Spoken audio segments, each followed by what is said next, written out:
ಏ ಏನೇ ಪಲಾವು ಮಕ ನೋಡ್ಕೊಂಡು ನಿಂತಿಯಲ್ಲ ಹೋಗೆ ಜಲ್ದಿ ಅಡುಗೆ ಮಾಡೋಗೆ. ನಾನು ಸರ್ನ ಈಗ ಚೊಂಬ್ ತಗೊಂಡು ಹೋಗ್ಬರ್ತೀನಿ ಇತ್ಲ ಕಡೆಗೆ. ಯಾಕೋ ಹೊಟ್ಟೆಲ್ಲ ಗುಡು ಗುಡು ಗುಡು ಅನ್ನಕತ್ತೈತೆ ಕಣೆ. ಹೋಗೆ ಸರ್ ನಾನು ನೀನು ಅಡುಗೆ ಮಾಡೋಗೆ. ಅಯ್ಯೋ ಅತ್ತೆ ನೀವು ಯಾಕೆ ಹಂಗೆ ಮಾಡ್ತೀರಾ ಬಿಡ್ರಿ. ಆಯ್ತು ನಾನು ಅಡುಗೆ ಮಾಡ್ತೀನಿ, ಚೊಂಬ್ ತಗೊಂಡು ಹೋಗ್ತೀರಾ, ಹೋಗಿ ಬರೋಗ್ರಿ. ಆಯಿತು ನಾನು ಜಲ್ದಿ ಅದೇನು ಅಡುಗೆ ಮಾಡ್ಬೇಕು ಅದು ಮಾಡ್ತೀನಿ. ಅಯ್ಯಪ್ಪ ಯಾಕಪ್ಪ ಇದು ಹೊಟ್ಟೆ ಏನಾಡಿ ಹಿಡಿತತೆ. ಅಯ್ಯೋ ನಿನ್ನೆ ಉಪ್ಪಿಟ್ಟು ಮಾಡ್ಬೇಡ ಕಣೆ, ಬಿಸಿಲು ತಡ್ಕೊಳಕ್ಕಾಗಲ್ಲ ಅಂದರೆ ಉಪ್ಪಿಟ್ಟು ಮಾಡಿಬಿಟ್ಟಿದ್ಲು. ಅದು ತಿಂದೆಲ್ಲ ಹೊಟ್ಟೆ ಕೆಟ್ಟೋಗ್ಬಿಡತ್ತೆ ನನಗೆ. ಅಲ್ಲೇ ಪಲಾವು ಇನ್ನು ಅಲ್ಲೇ ನಿಂತ್ಕೊಂಡಿದ್ದೀಯಲ್ಲೇ, ಏನು ಯೋಚನೆ ಮಾಡ್ತಿದ್ದೀಯೇ? ಹೋದೆ ಸರ್ನಾ? ಅದೇ ಏನಿಲ್ಲ, ಹಿಂಗೆ ಹೋಗ್ಬೇಕಾದ್ರೆ ಒಂದು ಆಲೋಚನೆ ಬಂತು ನನಗೆ. ಅದರಲ್ಲೂ ನಿಮ್ಮನ್ನು ಕೇಳ್ದಲ್ಲಿ ನಾನು ಏನು ಕೆಲಸ ಮಾಡಬಾರ್ದು. ಹಂಗಾಗಿ ಅದು ಅದು ಕಣೆ, ನಾನು ಕೇಳ್ದಲ್ಲೇ ನೀನು ಯಾವ ಕೆಲಸನೂ ಮಾಡಬಾರ್ದು. ಯಾಕಂದರೆ ನಾನು ಈ ಮನೆ ಯಜಮಾನಿ, ನಾನು ಆಧಾರ ಸ್ತಂಭ ಕಣೆ ಮನೆಗೆ. ಹಂಗಾಗಿ ನನ್ನನ್ನೇ ಕೇಳಬೇಕು. ಅದೇನು ಕೇಳಿ ಜಲ್ದಿ ಕೇಳಿ ಹೋಗೋಕೆ ತೊಲಗೆ ಫಸ್ಟು. ನಾನು ಜಲ್ದಿ ಚೊಂಬ್ ತಗೊಂಡು ಹೋಗ್ಬೇಕು. ಅದೇ ಇದ್ದಿದ್ದೆ ಬಿಡತ್ತೆ, ಚೊಂಬ್ ತಗೊಂಡು ಹೋಗೋದು, ತಟ್ಟೆ ತಗೊಂಡು ಹೋಗೋದು ಇದೆಲ್ಲ ಇದ್ದಿದ್ದೆ. ಅದೇ ಈಗ ಬೆಂಡೆಕಾಯಿ ಮುರ್ಕೊಂಬಂದೆಲ್ಲ ಈ ಉದ್ದದನೂ ಮುರ್ಕೊಂಬರೋಣ, ಈ ಸಣ್ಣ ಸಣ್ಣ ಬೆಂಡೆಕಾಯಿ ಮುರ್ಕೊಂಬರೋಣ. ಬೆಂಡೆಕಾಯಿ ಅಂದರೆ ಒಂದು ಉದ್ದ ಇರ್ತವೆ, ಒಂದು ಗಿಡ್ಡ ಇರ್ತವೆ, ಅದ್ರಾಗ ನೋಡಿ ಎಳೆವನ್ನ ಬಿಡಿಸ್ಕೊಂಬರೋದೆ. ನನ್ನ ಕೈಲಿ ಆಗ್ತಿಲ್ಲವ, ಜಲ್ದಿ ಹೋಗ್ಬರ್ತು ನಾನು. ಅತ್ತೆ ತಡಿಯತ್ತೆ, ಎಲ್ಲಿಗೆ ಹೋಗ್ತಿದೀಯಾ? ಅಯ್ಯೋ ಇನ್ನು ನಾನು ಕೇಳೋದು ಭಾಳ ಐತೆ, ನೀನು ಆಗಲೇ ಹೊರಟ್ಬಿಟ್ಟಲ್ಲ. ತಡಿ, ಆಮೇಲೆ ನಾನಿಗೆ ತಿಳಿದು ಮಾಡೋದು, ಆಮೇಲೆ ನೀ ಬಂದು ನನಗೆ ಬೈಯೋದು, ಇವೆಲ್ಲ ಯಾಕೆ ಬೇಕತ್ತೆ? ತಡಿಯತ್ತೆ. ಅಯ್ಯೋ ಹಳಾದಳೆ ಪಲಾವು, ಅದೇನು ಬಗಳು ಸಾಯಿ ಜಲ್ದಿ. ಏನು ಬಂದತ್ತೆ ಇವತ್ತು ನಿನಗೆ? ಹಿಂಗೆ ಮಾಡ್ತಿದ್ಯಾ? ನಿಂದೊಳ್ಳೆ ಸರಿ ಆತ್ಕಣತ್ತೆ. ನಾನು ಹೇಳೋದು ಪೂರ್ತಿ ಕೇಳಿಸ್ಕೆ. ಅಲ್ಲತ್ತೆ ಈಗ ಎಳೆಬೇವು ಮುರ್ಕೊಂಬ ಅಂದೆ, ನಾನು ಎಳೆ ಮುರ್ಕೊಂಬರ್ತೀನಿ. ಬೆಂಡೆಕಾಯಿಗೆ ಸಣ್ಣಕ್ಕೆ ಹೆಚ್ಚಾಕ್ಬೇಕು ಅಥವಾ ಹಂಗಂಗೆ ಉದ್ದುದನೇ ಹಾಕ್ಬೇಕತ್ತೆ. ಸಾಂಬಾರಿಗೆ, ಪಲ್ಯಕ್ಕೆ, ಅದಕ್ಕೆಲ್ಲ ಹೆಂಗೆ ಮಾಡ್ಬೇಕು ಹೇಳತ್ತೆ?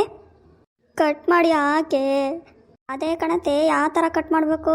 ಉದ್ದಕ್ಕೆ ಮಾಡಬೇಕು, ಸಣ್ಣಕ್ಕೆ ಮಾಡಬೇಕು, ಒಂದು ಮೀಡಿಯಮ್ ಮಾಡಬೇಕು.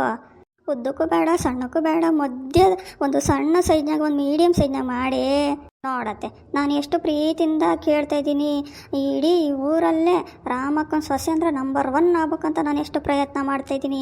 ನೀನು ನನಗೆ ಕೋಪ್ರೇಸನ್ನೇ ಮಾಡಲ್ಲ ಕಾಣತ್ತೆ. ಬಿಡತ್ತೆ, ಹೇಳತ್ತೆ, ಅದಕ್ಕೆ ಯಾಕತ್ತೆ ಅಷ್ಟು ಬೇಜಾರಾಗ್ತೀಯ? ನೋಡು, ನನಗೆ ಗೊತ್ತಿಲ್ಲದನ್ನ ಕೇಳ್ತೀನಪ್ಪ, ಅಥವಾ ನಿನ್ಗೆ ಇಷ್ಟ ಆಗಂಗೆ ನಾನು ಮಾಡ್ಕೊಡೋಣ ಅಂತ ಎಷ್ಟು ಕಷ್ಟಪಟ್ಟು ಕೇಳ್ತಾ ಇದ್ದೀನಿ. ನೀನು ಇಷ್ಟಪಟ್ಟು ಹೇಳ್ತಾನೆ ಇಲ್ಲ. ಅತ್ತೆ ನೀನು ನೋಡೋಕ್ಕೆ ಆಗ್ತಿಲ್ಲ ಕಣತ್ತೆ ನನಗೆ. ಯಾಕಂಗೆ ಮಾಡ್ತೀಯಪ್ಪ? ನೀನೇ ಕೇಳು ಅಂತೀಯ, ಕೇಳಿದರೆ ಹಿಂಗೆ ಮಾಡ್ತೀಯ.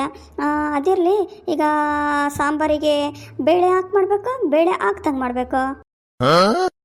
ಬೇಳೆ ಹಾಕಿ ಮಾಡಿ, ಯಾಕಂದ್ರೆ ಒಂದು 2 ಹೊತ್ತನ ಸಾಂಬಾರು ಹಾಕತ್ತೆ. ಅತ್ತೆ ತೊಗರಿಬೇಳೆ ಹಾಕ್ಬೇಕಾ, ಕಡಲೆಬೇಳೆ ಹಾಕ್ಬೇಕು? ತೊಗರಿಬೇಳೆ ಅಲ್ಲೇನೆ ಸಾರಿಗೆ ಹಾಕೋದು, ತೊಗರಿಬೇಳೆನೇ ಹಾಕಿ. ಅತ್ತೆ ಈ ಬೆಂಡೆಕಾಯಿ ಉರಿಬೇಕಾ, ಉರಿದಂಗೆ ಮಾಡಬೇಕಾ? ಹುರಿದೇ ಮಾಡಿ. ಅತ್ತೆ ಬೆಂಡೆಕಾಯಿ ಫಸ್ಟಿಗೆ ತೊಳಿಬೇಕಾ, ಆಮೇಲೆ ತೊಳಿಬೇಕಾ? ಮೊದಲಿಗೆಲ್ಲ ಒಂದು ಬಟ್ಟೆ ತಗೊಂಡು ನೀಟಾಗೆಲ್ಲ ಒರೆಸ್ಕೊಂಡು ಕಟ್ ಮಾಡ್ಕೊಂಡು ಆಮೇಲೆ ನೀಟಾಗಿ ಹುರಿದು ಆಮೇಲೆ ಅದನ್ನು ಬೇಳೆ ಬೇಯಿಸಿರ್ತೀಯಲ್ಲ ಅದ್ರಲ್ಲಿ ಹಾಕಿ ಯಾಕೆ ನನ್ನ ಜೀವ ತಿಂತೀಯ? ನೋಡತ್ತೆ, ನಾನೇನು ಕೇಳಿದರೆ ನೀನು ಹಿಂಗೆ ಅಂತೀಯ. ಬೇಜಾರಾಗಬಾರ್ದು ಕಣತ್ತೆ. ನಾನು ಎಷ್ಟು ಮುದ್ದಿನ ಸೊಸೆಯಾಗಿ ನಿನ್ನ ಪ್ರೀತಿಯಿಂದ ನಾನು ಕೇಳ್ತಿದ್ದೀನಿ. ಹೇಳತ್ತೆ, ಹಂಗೆ ಯಾಕೆ ಮಾಡ್ತೀಯ ನೀನಂತೂ ನೀನು? ಅತ್ತೆ ಈಗ ಕಾಯಿ ಹಾಕಿ ಮಾಡ್ಬೇಕು ಸಾಂಬಾರಿಗೆ, ಅಥವಾ ಬರೀ ಮಸಾಲೆ ರುಬ್ಬಬೇಕು? ಹೆಂಗೆ ಮಾಡ್ಬೇಕತ್ತೆ? ಪಲ್ಯಕ್ಕೆ ಏನನ್ನ ಮಸಾಲೆ ಹಾಕ್ಬೇಕಾ, ಅದನ್ನು ಹಾಕ್ಬಾರ್ದ? ಯಾವ ಥರ ಮಾಡಬೇಕು? ನಿಮಗೆ ಹಂಗೆ ಇಷ್ಟ ಆಗುತ್ತಾ ನಾನು ಹಂಗೆ ಮಾಡ್ತೀನತ್ತೆ ಅಡುಗೆ. ಹೇಳತ್ತೆ. ನನ್ನ ಬಿಡಂಗೆ ಕಾಣುವಲ್ಲು ಇವತ್ತು, ಇಲ್ಲೇ ಮಾಡ್ಕೊಳಂಗಿದ್ದೀನಿ ನಾನು.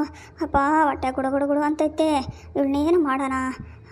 ಅಮ್ಮ ತಾಯಿ ಪಲಾವು, ಇನ್ನೊಂದು ಮಾತಾಡಿದ್ರು ನಿನ್ನ ತಂದೆ ತಾಯಿ ಮೇಲೆ ಆಣೆ ಕಣೆ. ಇನ್ನೊಂದು ಮಾತಾಡ್ಕೊಡ್ದು. ಅದೇನೋ ಬೇಳೆ ಸಾರು ಮಾಡ್ತೀನಿ ಅಂದಲ್ಲ, ಅದನ್ನೇ ಮಾಡ್ಕೋಕು ಸಾಯಿ. ನನ್ನನ್ನು ಬಿಟ್ಬಿಡು ತಾಯಿ, ಬಿಟ್ಬಿಡು. ನಾನು ಅರ್ಜೆಂಟು ಸೊಂಪು ತಗೊಂಡು ಹೋಗ್ಬೇಕು ಕಣೆ. ಅಯ್ಯೋ ಅಪ್ಪ. ಅಲ್ಲ, ನನ್ನ ಹತ್ರನೇ ನಮ್ಮ ಅತ್ತೆ ಆಟ ಆಡೋಕ್ಕೆ ಬರ್ತಾಳಲ್ಲ. ನಾನು ಆಲೇ ಬೇಳೆ ಎಲ್ಲ ಬೇಯಿಸಿ ಸಾಂಬಾರಿ ರೆಡಿ ಮಾಡಿ ಇಟ್ಟಾಗ ಈಗ ಹೇಳ್ತಾಳೆ. ಇನ್ನೂ ಸ್ವಲ್ಪ ತಿದ್ದಿದ್ರೆ ಇಲ್ಲೇ ಎಲ್ಲ ಆಗಬೇಕಾಗಿತ್ತು, ಹೋಗ್ಲಿ ಅಂತ ಸುಮ್ಮನೆ ಬಿಟ್ಟಿದ್ದೀನಿ. ಮಾಡ್ತೀನಿ ತಡಿ, ಇನ್ನು ಬಾತ್ರೂಮ್ ಹತ್ರಕ್ಕೆ ಹೋಗ್ತೀನಿ. ಅತ್ತೆ ಕೇಳಿಸ್ತೈತೇನತ್ತೆ ನಾನು ಮಾತಾಡೋದು? ಅಯ್ಯೋ ಬೆಂಡ್ಲಿ, ಇಲ್ಲಿಗೆ ಯಾಕೆ ಬಂದೆ? ಮಾನ ಮರ್ಯಾದಿಲ್ತಾಳೆ. ಹೋಗಿ ಹಸಕ್ಕೆ ಫಸ್ಟು. ಹಾಗಂದ್ರೆ ಹೆಂಗತ್ತೆ? ಅಯ್ಯೋ ನಾನೇನೋ ಅತ್ತೆಗೆ ತಕ್ಕ ಸೊಸೆಯಾಗಿ ನೀವು ಹೇಳಿದ ಮಾತು ಮೀರ್ಲಿಲ್ದಂಗೆ ನಡ್ಕೊಳ್ಳೋಣ ಅಂತ ನನ್ನ ಆಸೆ. ನೀವು ಬೇಜಾರಾಗಿ ಬಂದ್ಬಿಟ್ರೇನೋ ಅಂದ್ಕೊಂಡು ಬಂದಪ್ಪ ಮಾತಾಡ್ಸೋಕ್ಕೆ ಅಂತ. ಅತ್ತೆ ನೀವೇನು ಬೇಜಾರಾಗಬೇಡ್ರಿ, ನೀವು ಹೇಳಿದ ಸಾರು ಪಲ್ಯ ಎಲ್ಲ ಮಾಡ್ತೀನಿ, ಬೆಂಡೆಕಾಯಿದೇ ಮಾಡ್ತೀನಿ. ಅದರಲ್ಲಿ ಒಂದೇ ಒಂದು ಡೌಟ್ ಬಂದತ್ತೆ ಕಾಣತ್ತೆ, ಅದನ್ನೇ ಕೇಳೋಣ ಅಂತ ಬಂದೆ. ಅಯ್ಯೋ ಮನೆಯಾಳಿ, ನಾನು ಬಂದ ಮೇಲೆ ಕೇಳಿದ್ರೆ ಆಗ್ತಿದ್ದಿಲ್ಲೇನೆ, ಈಗಲೇ ಆಗ್ಬೇಕೇನೆ ನಿನಗೆ? ಹಂಗಂದ್ರೆ ಹೆಂಗತ್ತೆ? ಎಲ್ಲಾದ್ರೇನು ಹೇಳೋಕ್ಕೆ ನೀ ಬಾಯಾಗ ತಾನೇ ಹೇಳೋದು, ಬೇರೆ ಕಡೆಯಿಂದ ತಾನೇ ಬೇಡ ಬಿಡು. ಹಂಗಲ್ಲತ್ತೆ, ಈಗ 4 ಜನದ ನಡುವೆ ಕೂತಿರ್ತೀರ. ಮೊನ್ನೆ ನಾನು ಸೊಸೆ ಬೆಂಡೆಕಾಯಿ ಸಾರು ಮಾಡೋಕ್ಕೆ ಕೇಳಿದ್ದೆ, ಪಲ್ಯ ಮಾಡೋಕ್ಕೆ ಕೇಳಿದ್ದೆ, ಅವಳು ಮಾಡಲೇ ಇಲ್ಲ ಅಂತ ನೀವು ಯಾರ ತಗೋಣ ನನ್ನ ಬಗ್ಗೆ ಚಾಡಿ ಹೇಳ್ಬಿಟ್ರೆ ಅವಾಗ ನಾನೇನು ಮಾಡೋದು? ಆ ಜನ ಎಲ್ಲ ಏನು ಅಂದ್ಕೊಂಬ ಕೇಳ್ರಿ ನನ್ನ ಬಗ್ಗೆ. ನೋಡಪ್ಪ ಅವಳೆಂಥ ಸೊಸೆ, ಅತ್ತೆಗೆ ಬೆಲೆ ಗೌರವ ಏನು ಕೊಡೋದೇ ಇಲ್ಲ ಅಂತ ಅಂದ್ಕೊಳಲ್ವಾ? ಅದಕ್ಕೆ ಅತ್ತೆ ಕೇಳಿದೆ. ಈಗ ಹೋಗ್ತೀಯೋ ಬಂದು ಹಂಗೆ ಎದೆಗೆ ಜಾಳ ಫದ್ದು ಬಿಡ್ತೀನಲ್ಲಿ. ಪಲಾವಂಬಾಳೆ ಹೋಗಿ ಹಾಳಾದಳೆ ನನ್ನ ಕಷ್ಟ ನನಗೆ, ನಿನಗೆ ಇಲಿಗೆ ಸಂಕಟ ಬೆಕ್ಕಿಗೆ ಚಿನ್ನಾಟ ನಂಗಾಗೈತಲ್ಲಿ. ಆಮೇಲೆ ಒಂದು ಹೇಳ್ತೀವಿ ಹೋಗಿ ಮೊದಲು ಇಲ್ಲಿಂದ.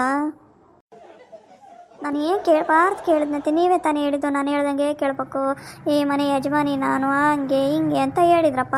ಅದಕ್ಕೆ ನಿಮ್ಮನ್ನು ಕೇಳ್ದಲ್ಲೇ ನಾನು ಏನಾರ ಮಾಡಿರೋ ತಪ್ಪಾಗಲ್ವ? ಅದಕ್ಕೆ ಬಂದು ಕೇಳಿದ್ರೆ ನೀವು ಹಿಂಗೆ ಮಾತಾಡ್ತೀರಪ್ಪ. ಆಯ್ತು, ಅದೇನು ಮಾಡ್ತಿದ್ರಲ್ಲ ಅದು ಮಾಡಿ ಮುಗಿಸ್ಕೊಂಬನ್ರಿ, ಆಮೇಲೆ ಮಾತಾಡ್ತೀನಿ.